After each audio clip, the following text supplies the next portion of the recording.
शब्द निर्माण, उपसर्ग और प्रत्यय। पृष्ठ संख्या 10 में है। आप जानते हैं कि व्याकरण में सार्थक ध्वनियाँ या वर्णों के मेल को ही शब्द कहते हैं। हमारी भाषा में कुछ शब्द तो ऐसे भी हैं जो एक ही वर्ण से बने हैं।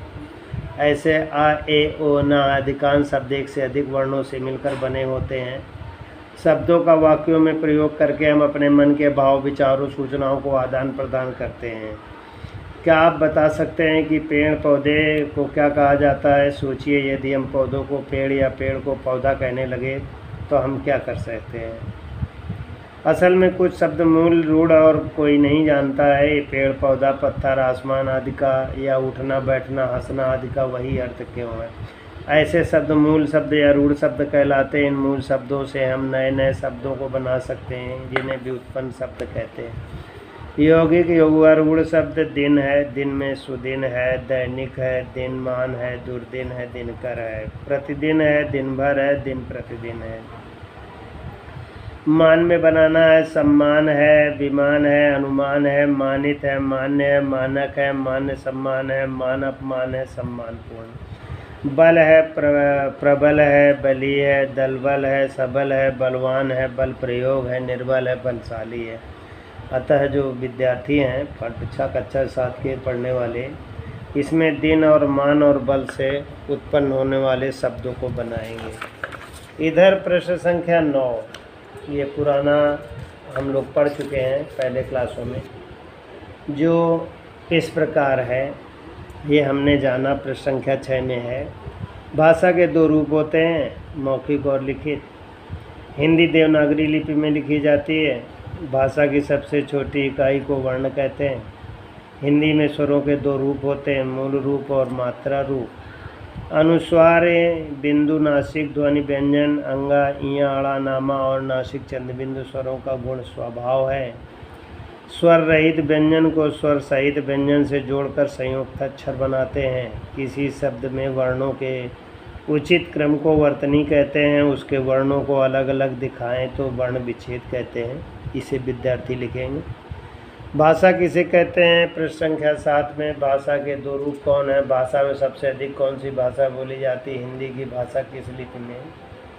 ये इसी में आ जाएंगे। कुछ परिभाषाएं पीछे दी गई हैं। अशुद्ध करके शुद्ध लिखना है। मेरी माँ सांप से नहीं डरती, इसमें सांप में अशुद्ध है, ये अनुस्वार की जगह अनुनासिक होगा। हंसी में बिंदी लगी है, चंद्रबिंदी लगी होगी। और कबीर भक्ति के रंग में रंग गए, जो रंग है उसमें चंद्रबिंदी होगी। कबीर भक्ति के रंग में वर वधू के बंधन में बंध गए। इस तरीके से इनको दोबारा लिखना है। संयुक्त अक्षर में क्यारी में फूल खिले हैं, मक्खन की डिबिया यहीं रखी है, स्वच्छता में ईश्वर का निवास होता है, कल ऋचा के गुड्डे से मेरी गुड़िया का विवाह होगा। पदार्थ के 3 रूप होते हैं, इसमें पदार्थ नहीं होगा, ये पदार्थ होगा। इस तरीके से ये भी प्रश्न संख्या विद्यार्थी लिखेंगे। अब है प्रश्न संख्या 9 की ओर। प्रश्न संख्या 9 में भाषा का छपा हुआ रूप है। ये भी प्रश्न संख्या 4-5 से ही मिल जाएंगे और इनको विद्यार्थी लिखेंगे।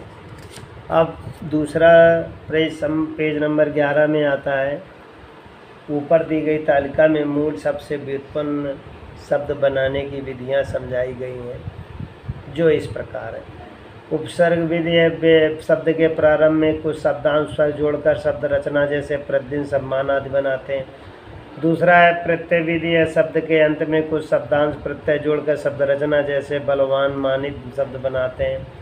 समास विधि के रूप में शब्द के साथ अन्य शब्द जोड़कर रचना बनाते हैं, दिन भर, मान, सम्मान आदि।